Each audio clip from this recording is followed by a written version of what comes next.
जय श्री राधे कृष्णा। आप सबका हमारे YouTube चैनल जीवन का सही आधार में हार्दिक स्वागत है। आज हम आपके समक्ष एक नई कहानी लेकर उपस्थित हुए हैं। विश्वास का दीपक कभी नहीं बुझता। इस कहानी में एक ऐसे इंसान का वर्णन है जो अपनी मजबूरियों में ऐसा फंसा हुआ था, अपने गरीबी में ऐसा बुरी तरह से जकड़ा हुआ था कि वो कुछ भी करने में असमर्थ हो रहा था।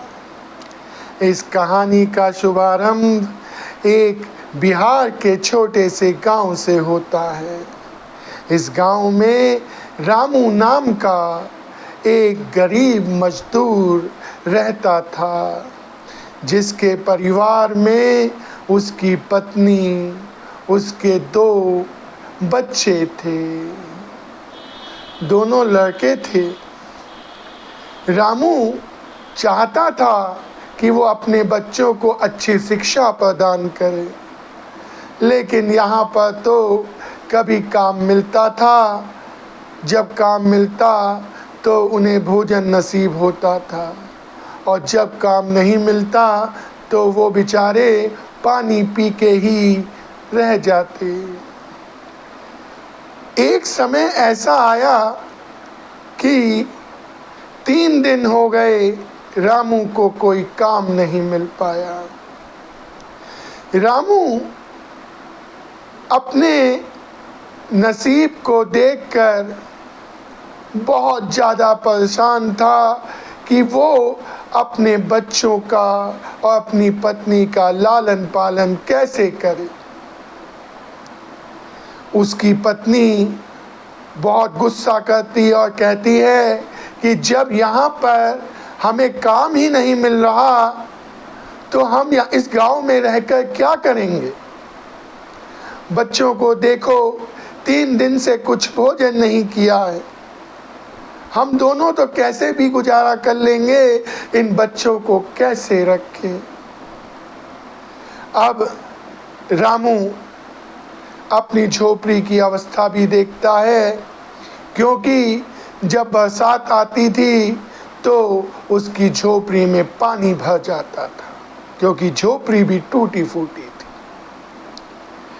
रामू ये निश्चय करता है कि अब वो इस गांव में नहीं रहेगा। वो वहाँ के साहूकार के पास जाता है और साहूकार से विनती करता है कि आप मेरी झोपड़ी खरीद लीजिए, जिससे कि मैं अपने बच्चों, अपनी पत्नी को भोजन करा सकूं। 3 दिन से उन्होंने कुछ नहीं खाया है, बस पानी पी के ही गुजारा कर रहे हैं। जो साहूकार था ना, वो बहुत काइया किस्म का व्यक्ति था। वो क्या कि रामू की मजबूरी है। वो रामू से कहता है, तेरी कोई झोपड़ी है? टूटी फूटी झोपड़ी है। रामू कहता है, आप झोपड़ी को क्यों देख रहे हो? जितने एरिया में वो झोपड़ी है, अगर उसकी ज़मीन कोई बेचा जाए तो कम से कम 5 से 6 हज़ार मिल जाएंगे। तो रामू से कहता, तो बेच ले जाके कहीं पे भी, मेरे पास क्यों आया है? मैं तो 1 हज़ार से ऊपर ना दूंगा। लेना है तो बोल, नहीं तो जा। रामू जानता था कि इस गांव में कोई भी उसकी झोपड़ी को खरीदेगा नहीं, और साहूकार को तो पता था कि मैं यहाँ पर पक्की अगर मैं इमारत बना दूंगा तो मेरी गोदाम की व्यवस्था हो जाएगी। तो साहूकार कहता है, 1 हज़ार लेने हैं नहीं लेने? तो रामू कहता है, अच्छा भैया 1 हज़ार रुपये दे दो। वो 1 हज़ार रुपये लेकर अपने घर पे आ जाता है और अपने बीवी बच्चों के साथ भरपेट भोजन करता है, और जो पैसे बचते हैं उन पैसों को लेकर वो अपने परिवार के साथ उस गांव को छोड़ देता है। अब वो कोई ऐसे स्थान की तलाश में थे जहां पर जीवन यापन अच्छी तरह से हो सके। रामू को भगवान श्री कृष्ण पर अटूट विश्वास था। वो अपनी पत्नी से भी कहता था कि जब कान्हा जी हमारे साथ हैं तो तुम परेशान क्यों होती। लेकिन रामू ये भी जानता था कि इस समय उसका परीक्षा का समय चल रहा है, भगवान उसकी परीक्षा ले रहे हैं। रामू जब अगले गांव में पहुंचता है तो वहां पे वो काम की तलाश कर रहा होता है। तभी उसके कानों में एक मुनादी सुनाई देती है जो कि वहाँ के सेठ के लठेत कर रहे थे।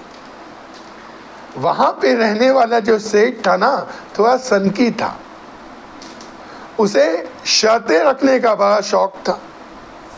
वो अजीबोगरीब शर्तें रखता था और उसमें वो मजे लेता था। आज मुनादी में उसने शर्त क्या रखी थी कि जो व्यक्ति इस कड़ाके की ठंड में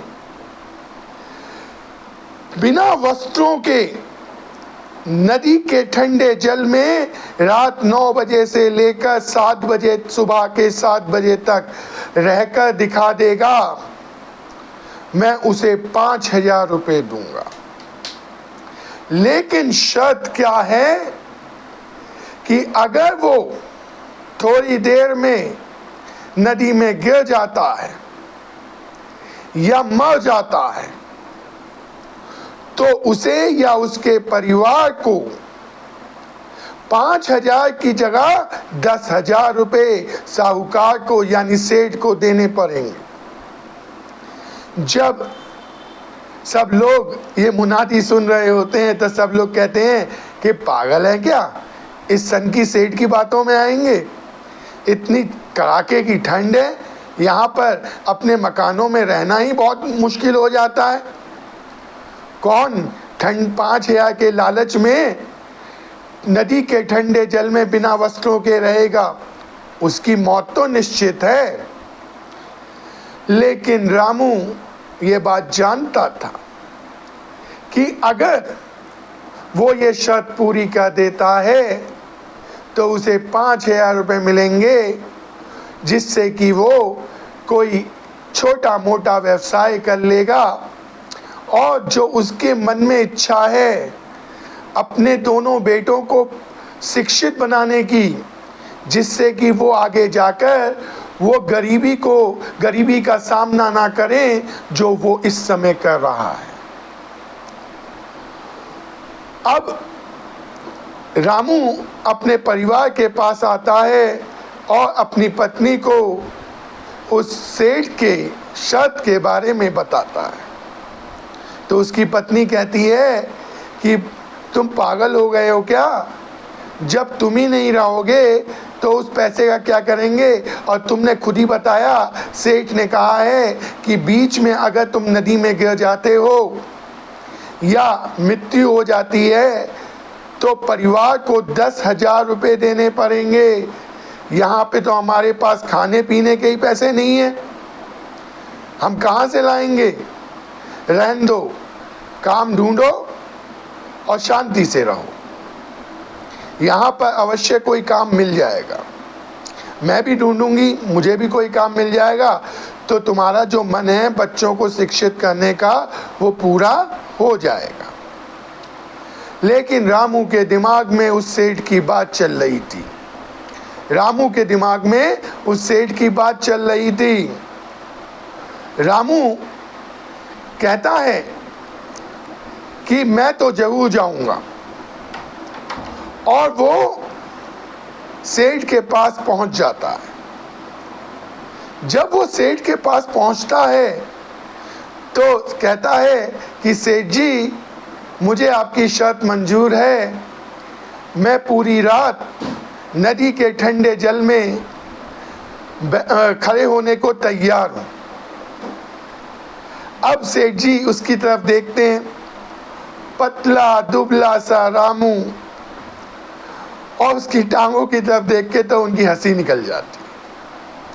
वो कहते हैं, तू अपने को तो देख, कड़ाके की ठंड है, यहाँ पे अच्छे से अच्छा नहीं खड़ा हो सकता, नदी के जल में तू क्या खड़ा होगा। ऐसा है, तू अपने घर जा, और तुझे तो कभी हमने इस गांव में देखा भी नहीं है, तू है कौन। तो रामू बताता है कि मैं दूसरे गांव से यहाँ पे आया हूँ कोई काम की तलाश में, मैंने आपकी शर्त सुनी, मुझे आपकी शर्त मंजूर है, और आज रात को मैं नदी के जल में खड़े होकर दिखा दूंगा। क्योंकि रामू को श्री कान्हा जी पर अटूट विश्वास था। उसे पता था कि श्री कान्हा जी उसके विश्वास को टूटने नहीं देंगे। अब रामू अपने परिवार के पास आ जाता है, वो भोजन करते हैं क्योंकि थोड़े बहुत पैसे तो बचे ही थे, और भोजन करने के बाद रामू आराम करता है थोड़ी देर, और शाम को ठीक 7 बजे वो सेठ जी की कोठी पर पहुंच जाता है। अब सेठ जी नदी के किनारे पर एक मोटा सा टेंट लगाते हैं, और मोटी मोटी रजाइयाँ लेकर, हुक्का लेकर अंदर टेंट में बैठ जाते हैं, क्योंकि उन्हें तो इन सब में आनंद आता था, मज़ा आता था। और उनके 2 लठेठ भी टेंट में उनके पास बैठ जाते। रामू ठीक 8:45 बजे अपने वस्त्र उतारता है। शरीर पर एक भी वस्त्र नहीं था, और रामू सीधे नदी के जल में प्रवेश कर जाता है। जैसे ही रामू नदी के जल में प्रवेश करता है तो उसकी टांगें कपकपाने लगती हैं, दांत किटकिटाने लगते हैं, और इसमें सेठ आनंद ले रहा था, उसे मजा आ रहा था। आनंद नहीं कहेंगे, वो मजे ले रहा था। तभी रामू ने श्री कान्हा जी को याद किया और कहा कि मेरे मालिक, मैं तो आपके ऊपर विश्वास करके अपने परिवार के सही भविष्य के लिए इस नदी के जल में उतरा हूँ, कृपया आप मेरा साथ दीजिए। नदी के किनारे पे एक छोटा सा मंदिर था। उस मंदिर में एक दीपक जल रहा था।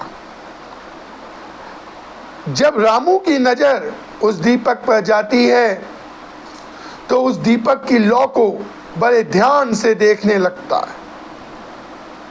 रामू लगातार उस दीपक की लौ को देख रहा था। थोड़ी देर में अचानक चमत्कार होता है।